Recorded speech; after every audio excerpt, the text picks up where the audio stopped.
All right, let's get into it. Today we're going to unpack the absolutely haunting story of the messenger's reply. It's a journey that kicks off on a lonely stretch of highway and spirals into a terrifying answer to one of humanity's biggest questions. So, picture this. We're dropped right into the middle of the Nevada desert with Margaret and her husband, Elias. And right away, something is off. The sky has this weird metallic color. The air just feels wrong. It's like the world itself is glitching. You just know this isn't going to be a normal road trip. And then, bam, 3:17 in the afternoon. The quiet just shatters. Something rips across the sky, this wound in the heavens. And for Elias, it's not just some weird light show. It's like a summons, something he has to answer. Now, Margaret's reaction is what any of us would do, right? Keep driving, call the cops, let the professionals handle it. But Elias, nope. He's pulling the car over. He's being drawn to whatever just fell out of the sky by this quiet, unshakable force. And this right here, this is the exact moment everything pivots. He gives her this cold, simple instruction and just walks off into the desert heat, heading for the smoke. Margaret's left behind, locked in the car, just stewing in this mix of fear and, honestly, anger. So when Elias comes back, it's the first huge, chilling mystery. You'd expect him to be covered in dust, maybe ash, right? But he's pristine, perfectly clean.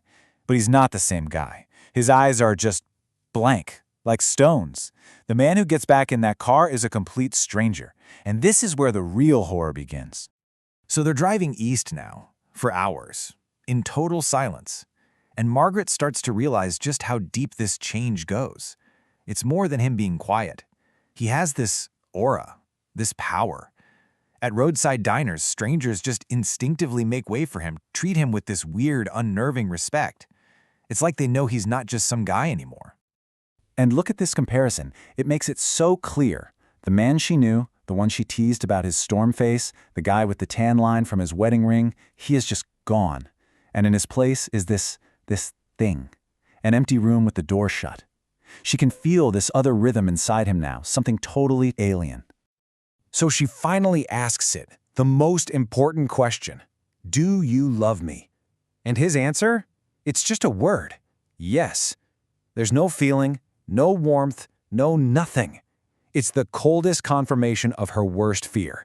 Her husband is gone, and she is trapped in a car with whatever's wearing his skin. And you won't believe where they're headed. Washington, D.C. It makes no sense, but his strange influence just gets stronger.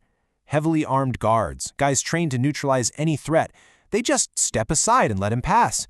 It's not that they're scared, they're convinced. They just know he has to get through. He walks right into the Oval Office and delivers his message. He tells the president that the huge particle collider in Geneva is about to open a door. And here's the kicker. They think it leads to new particles. He says no, it leads to a mouth. A mouth. It's so terrifyingly vague, but he says it with such power that the most powerful people on Earth, they just listen. And that warning, it sends shockwaves across the globe. The world's greatest scientists, in Geneva, start secretly changing their multi-billion-dollar machine based on the words of this nobody. And all the while, you've got these protesters outside chanting, "Don't cut the sky," which, in hindsight, is just unbelievably chilling. And here, Elias leaves it all out. He explains the big idea. All of our science, all of our searching. We thought we were just observing, but we weren't. We were knocking on a door to the universe. And well, somebody finally decided to knock back. Elias, he's the reply. All right, so it's day 27. Everyone's packed into the control room. You can feel the tension, this mix of excitement and just absolute dread. The entire world is watching as they prepare to turn on this giant altered machine buried deep underground. The second they fire it up, all the data just goes insane. The neat lines on the graphs turn into pure chaos. And on the screen, a black pit opens up, a light that swallows other light. They were hoping for some new particles. What they got was an answer. See, the experiment didn't fail. Oh no, it succeeded, catastrophically. A senator just screams it out, the question everyone is thinking. What is that? This perfectly controlled experiment has just birthed something they can't even comprehend. All these powerful people who thought they were in charge can only watch as everything just slips away. And through all the rising panic, Elias delivers the final, devastating truth. Everyone in that room was hoping this was first contact, maybe a rescue. He completely shatters that hope. The messengers they called for, they didn't come to help. They came to finish the job. Someone screams the order, shut it down now, but it's too late. The machine has a mind of its own, and a desperate whisper starts to spread through the room. And that whisper, it gets louder. It becomes a chant of pure panic bouncing off the walls of the control room. They've completely lost control of their own creation. That's it. It's over. The most powerful piece of technology ever built by humans doesn't belong to them anymore.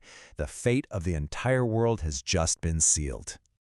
So as total chaos breaks out, people are running for their lives. But Margaret, she does the exact opposite. She walks towards Elias. She steps into this calm bubble around him that nobody else dares to get near. She just needs one last thing from the man who used to be her husband.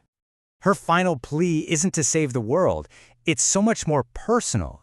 She just says, "Come back." And his answer is the most heartbreaking thing: "I can't." He knows he's gone. He's just a mouthpiece for whatever's coming. And then he asks for one last thing. It's not forgiveness. He asks to be remembered a certain way, as the man he was before this, before something bigger hijacked him. It's this beautiful, tragic plea from whatever tiny piece of him is left. And she turns and walks out, leaving him there. Outside, the sky is warping into impossible shapes, and that's when it hits her. The real disaster wasn't the experiment going wrong. The end of the world began on that lonely highway the second Elias stepped out of that car.